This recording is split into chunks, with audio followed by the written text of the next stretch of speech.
నమస్కారం అండి. మనం ఇప్పుడు ఎస్వి రంగారావు గారు రచించిన 'పసుపు కుంకుమ' అనే కథను విందామా? సావిత్రి, సావిత్రి ఇంట్లోంచి అమ్మ కేక వినిపించింది. బయట గంగిరెద్దు ఆట చూస్తూ కూర్చున్న నాకు పరిగెత్తాను లోపలికి. ఎందుకమ్మా పిలిచావు? ఏం చేస్తున్నావే బయట? అక్కయ్యేది? మేడ మీద నిద్రపోతుందమ్మా. దీనికి ఎంతసేపు నిద్రే. నాన్న సాయంత్రం 6ంటికి కానీ రారు. బండి 4ంటికే వచ్చేస్తుంది. ఎట్లాగో ఏమిటో. మా అమ్మ ఎందుకంత హడావిడి చేస్తుందో అర్థం కాలేదు నాకు. చేతిలో పోస్ట్ కార్డు మాత్రం ఉంది. ఏమిటమ్మా అలా కంగారు పడుతున్నావు? బండికి ఎవరు వస్తున్నారేమిటి అని అడిగాను. మీ బావ వస్తున్నారే. అక్కయ్యని లేపు. వెళ్ళి భీమశంకరాన్ని పిలుచుకురా. భీమశంకరం మా ఎదురింట్లో ఉంటాడు. పాపం చాలా బేదవాడు. కానీ బొమ్మలు బాగా గీసేవాడు.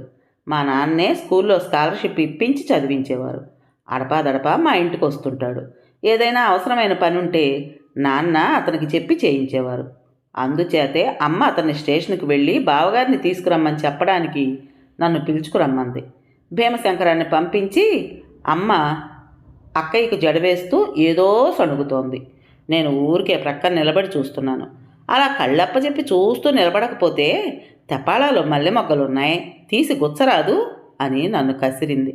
అరుగు మీద కూర్చుని మల్లె మొగ్గలు గుచ్చుతూ అమ్మని అడిగాను. అమ్మా, బావొస్తున్నాడు కదూ, ఇవాళన్నా నన్ను పువ్వులు పెట్టుకొనివే అని. చా నోర్మి, నీకేమన్నా మత్తుందా లేదా? పైగా అరుగు మీద నుంచి అరుస్తావేమే గాడిదలా, లోపలికి రా. ఇదివరలో 1-2 సార్లు నేను పువ్వులు పెట్టుకుంటానని అడగడం, మా అమ్మ నన్ను తిట్టడం జరిగింది. కానీ ఇవాళ బావ వస్తున్నాడు కదా, ఇవాళ పెట్టుకుంటే ఏమి? నాకు అర్థం కాలేదు. ఇంటి ముందు జట్కా ఆగింది. మా అక్కయ్య తారాజువలా లోపలికి పరిగెత్తింది. మా అమ్మ ముఖం ఎంతో సంతోషంగా ఉంది. బండిలోంచి భీమశంకరం మాత్రం దిగాడు. తర్వాత బావ దిగుతాడేమోనని ఆశగా చూశాం. బండంతా వెతికాను, ఎక్కడా కనపడలేదు అత్తగారు అంటూ నవ్వుకుంటూ వచ్చాడు భీమశంకరం. పెద్ద ఘనకార్యం చేసి వచ్చిన వాళ్ళ. నాకు ఒళ్ళు మండిపోయింది. బండంతా బాగా వెతికావా అని మా అమ్మ గుచ్చి గుచ్చి అడిగింది. చూశాను అత్తయ్య గారు, ఎక్కడా కనిపించలేదు. లోపలికి వెళ్ళేసరికి మా అక్కకి ఈ సంగతి తెలిసినట్టుంది. ముఖమంతా కందగడ్డలా ఎర్రబారింది. తలలో పెట్టుకున్న మల్లెపూల చెండు తీసి కింద గిరాటేసింది. తలంతా చెరిపేసుకుంది. మా నాన్న స్కూల్ నుంచి వచ్చేసరికి ఇల్లంతా ఏదో విచారమైన సంఘటన జరిగిపోయినట్లు నిశ్శబ్దంగా ఉంది. నేనే నాన్న దగ్గరకు పరిగెత్తుకెళ్ళి, నాన్న, బావ దగ్గర నుంచి ఉత్తరం వచ్చింది, వాళ్ళు వస్తున్నట్లు. భీమశంకరం స్టేషన్కి వెళ్ళాడు కానీ బావ రాలేదు. అక్కయ్య కోపం వచ్చింది. అమ్మ నన్ను తిట్టింది అని ఏకరువు పెట్టేశాను ఒక్కసారి. నాన్న చిరునవ్వు నవ్వుతూ లోపలికొచ్చి అమ్మతో మాట్లాడుతూ కూర్చున్నాడు.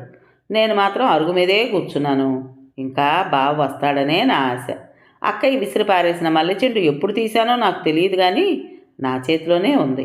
అమ్మ నన్ను లేపేటప్పటికి బాగా చీకటి పడింది. ఇంట్లో దీపాలు వెలిగించారు. లోపలికి తీసుకుని పోయి భోజనం పెట్టి మేడ మీదకి వెళ్ళి పడుకోమంది. కానీ నాకు నిద్ర పట్టలేదు. అక్కయ్య గదిలోకి వెళ్ళాను. అక్కయ్య లేదు. పందిరి మంచం ఎంతో చక్కగా ఉంది. తెల్లని దుప్పటి వేసింది. ఎదురుగుండా ఉన్న అద్దం ముందు నిలబడి చూసుకున్నాను. నేను కూడా దగ్గర దగ్గర అక్కయ్య అంత ఎత్తున్నాను. గబగబా పెట్టులోంచి ఓణీ తీసి వేసుకున్నాను. చేతిలో ఉన్న పువ్వులు ఇందాక అక్కయ్య పారేసినవి తల్లో పెట్టుకున్నాను. బాగానే ఉంది కానీ ఏదో లోపం కనిపిస్తుంది నా ముఖంలో.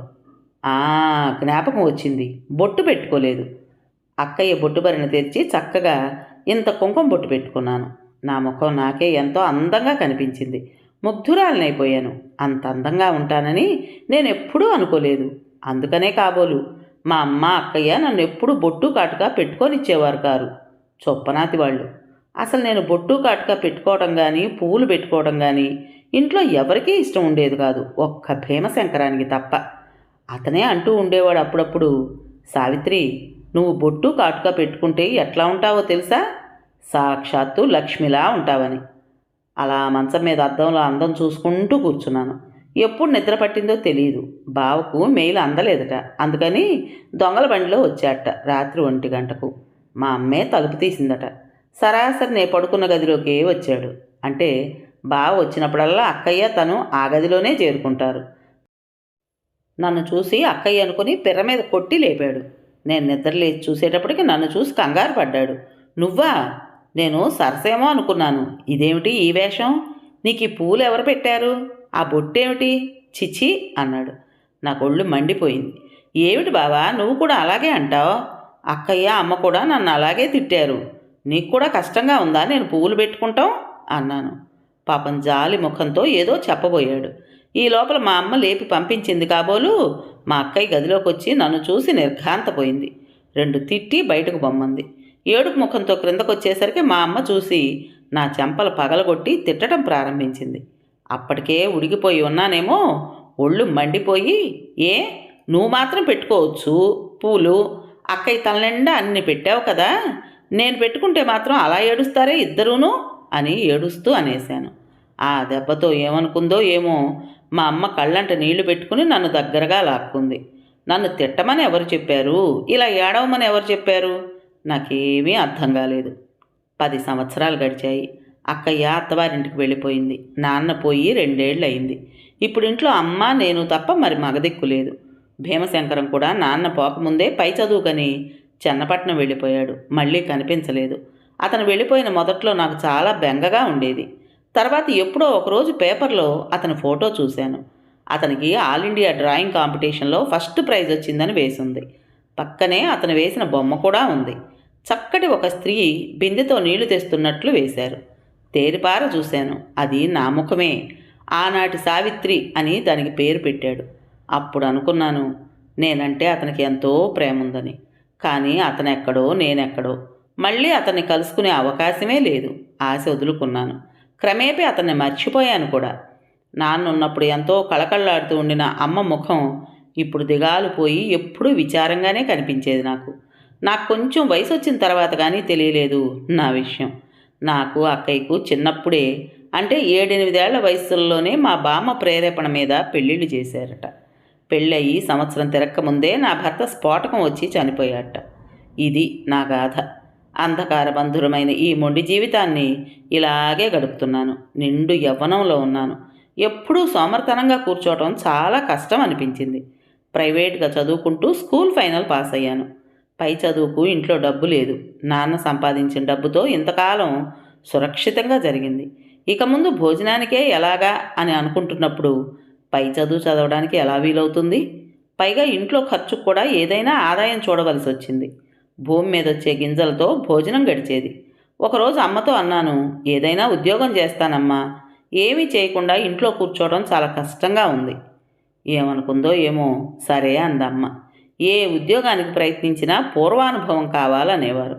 అసలు ఉద్యోగం దొరకముందు ఆ అనుభవం రాదని వాళ్ళకి తెలియదు కాబోలు. నీటిలో దిగితే కానీ ఈత రాదు. ఈత వస్తేనే కానీ నీటిలో దిగొద్దంటే ఎట్లా?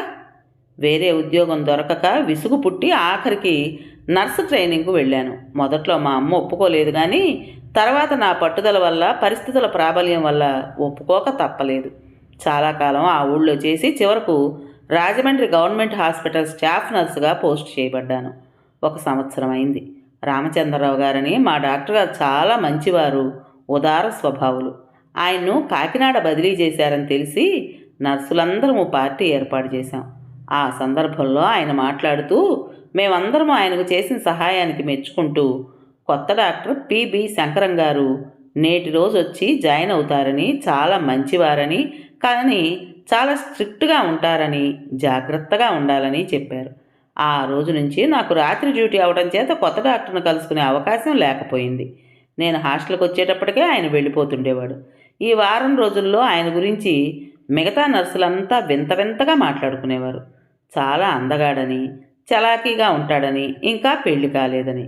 ముఖ్యంగా మా తోటి నర్సు మిస్ రాణి ఆయనతో చనువుగా ఉంటుందని తెలిసింది.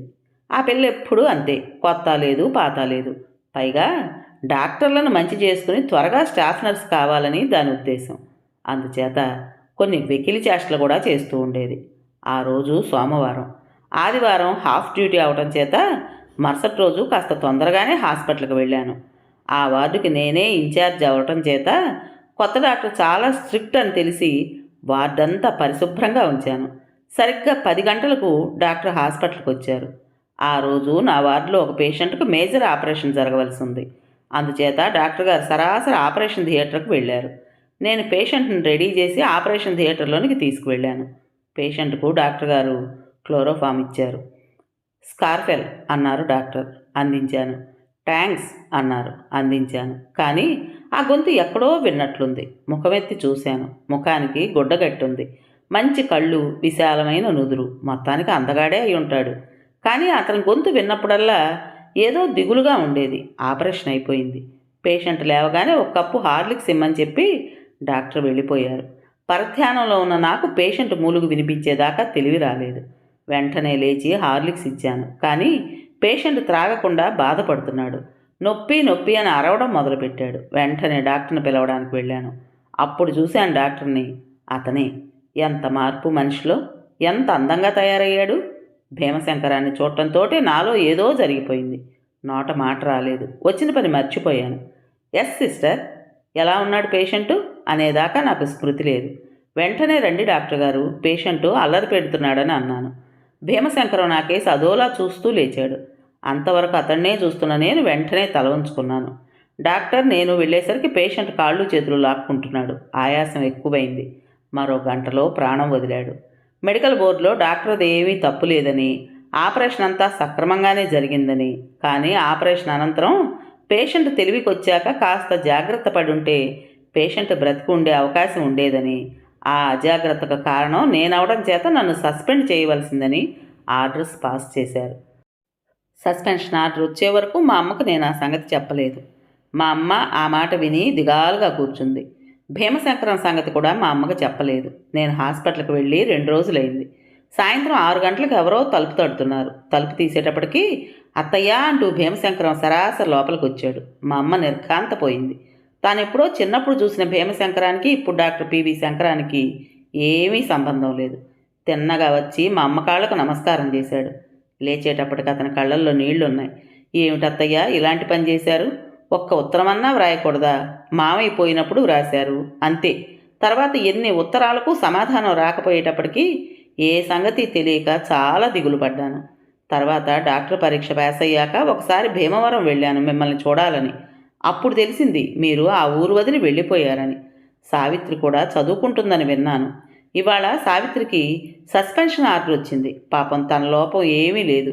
పేషెంటు చాలా నీరస స్థితిలో ఉన్నాడని, ఆపరేషన్ టేబుల్ మీదే చనిపోయే అవకాశం ఉందని నేను ముందే పేషెంట్ తరపు వారికి తెలియజేసి, నేను వారి వద్ద అంతకుముందే తీసుకున్న సమ్మత పత్రాన్ని బోర్డు వారికి చూపించాను కూడా.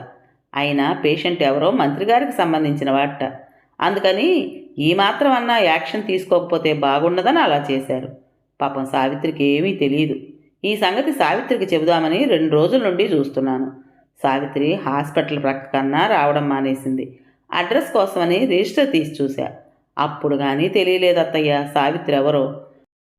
నిన్ను చూడగానే పోల్చుకోలేకపోయినందుకు నన్ను క్షమించు సావిత్రి అన్నాడు నా కేసు చూస్తూ. నాకు గుండె చెరువైపోయింది. ఏమీ చేయలేక ఏడుస్తూ నిలబడిపోయాను. సరేలేండి, అయిపోయిందేదో అయిపోయింది. ఇక నుంచి సావిత్రి పనిలోకి వెళ్ళక్కర్లేదు అత్తయ్య. మీరు ఈ కొంపలో ఎందుకు? నాకు పెద్ద క్వార్టర్స్ ఉంది, అక్కడికి వచ్చేయండి. నేను ఒంటరివాడినే కదా అంటూ అమ్మ ఎంత వద్దని చెప్పినా వినకుండా బలవంతంగా ఆ రోజే మమ్మల్ని తన క్వార్టర్స్కి చేర్చాడు. మళ్ళీ నన్ను ఉద్యోగం కూడా చేయనివ్వలేదు. 4 రోజులు గడిచాయి. ఈలోగా భీమశంకరానికి నాకు మధ్య ఒక విధమైన ప్రేమ ఏర్పడింది. ఒకరోజు అమ్మ పేరిట ఒక ఉత్తరం వచ్చింది. దాన్ని అమ్మ చదివి కన్నీళ్లతో నా కేసు చూసి, ఇందుకే అప్పుడే చెబితే విన్నాడు కాదు భీమశంకరం, ఎంత అప్రదిష్ట. ఉత్తరం తీసి చదివాను. మిస్ రాణి మా అమ్మ పేరిట వ్రాసిన ఉత్తరం ఇది. నాకు డాక్టర్ గారికి ఏదో సంబంధం ఉందని, అందుకే డాక్టర్ గారు నన్ను ఉద్యోగం మానిపించి ఇంట్లో పెట్టుకున్నారని ఏదేదో వ్రాసింది. మరుసటి రోజు భీమశంకరం చాలా కోపంగా వచ్చాడు ఇంటికి. హాస్పిటల్ గోడల నిండా మా ఇద్దరి గురించి ఏవో వ్రాశారట. వెంటనే మా అమ్మ చెప్పింది, నాయనా ఇక ఇక్కడ ఉండటం బాగోదు, మేము వెళ్ళిపోతాం. నీకు వీలు పడితే ఏ ఊళ్ళోనైనా దానికి ఉద్యోగం చూసి పెట్టు. ఇంత అపవాదు వచ్చాక మేము ఈ ఊళ్ళో ఉండడం మంచిది కాదు. రేపే మమ్మల్ని హైదరాబాద్ పంపించు. కొంతకాలం మా పెద్దమ్మాయి దగ్గరుండి వస్తాము అన్నది. పాపం భీమశంకరం ఏమీ మాట్లాడలేకపోయాడు. తల వంచుకొని ఏ సమాధానం చెప్పకుండానే వెళ్ళిపోయాడు. ఆ రాత్రి నన్ను పిలిచాడు ఏకాంతంగా. సావిత్రి, నన్ను పెళ్లి చేసుకుంటావా? గుండె బేజారెత్తింది. అమ్మయ్యో, విధవకు నాకు పెళ్ళా? మళ్ళీ పెళ్ళా? కాళ్ళు చేతులు వణికాయి. నరాలన్నీ ఒక్కసారి తెగిపోయాయి. బావురుమని ఏడ్చేశాను. చెప్పు సావిత్రి, నువ్వు మాటిచ్చావంటే అత్తయ్యను కూడా అడుగుతాను. మా అమ్మని ఎలా ఒప్పించాడో నాకు తెలియదు. పెళ్లికి మా వాళ్ళెవరూ రాలేదు. హాస్పిటల్ స్టాఫ్ అంతా వచ్చారు.